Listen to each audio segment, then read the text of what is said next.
ধানের শীষের পক্ষে ব্যাপক ইতিবাচক সাড়া পাওয়া যাচ্ছে। এখানেই যাচ্ছি সবাই ধানের শীষকে সমর্থন দিচ্ছে।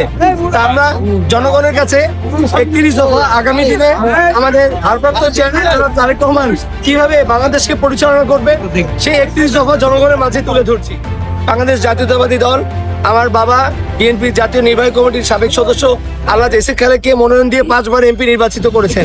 এই এলাকার মানুষ আমার বাবার প্রতি তাদের শ্রদ্ধা অলওয়েজ নিদর্শন স্বরূপ প্রদর্শন করে আসছে। সেই একই ধারাবাহিকতায় বাংলাদেশ জাতীয়তাবাদী দল মিরপুরের সন্তান হিসেবে আমার গত 17 বছরে ফ্যাসিস্ট বিরোধী আন্দোলনে কর্মীদের নিয়ে আমি যে আন্দোলন করে ঐক্যবদ্ধ করে রেখেছিলাম দলকে, এই সুসংগঠিত করে রাখার কারণে এবং জনগণের যে আশার প্রতিফলন আমার কাছে আছে, আশা করি দল অবশ্যই চূড়ান্ত মনোনয়নে তাদের সঠিক সিদ্ধান্তই দিবে।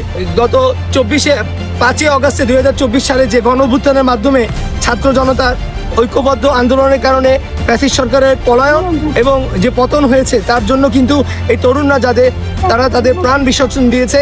আমরা শ্রদ্ধা করে তাদেরকে স্মরণ করি এবং এই তরুণদের মেধা ও শ্রমকে কাজে লাগিয়ে আগামীতে বিএনপি এই বাংলাদেশকে নতুন করে গড়ে তুলবে।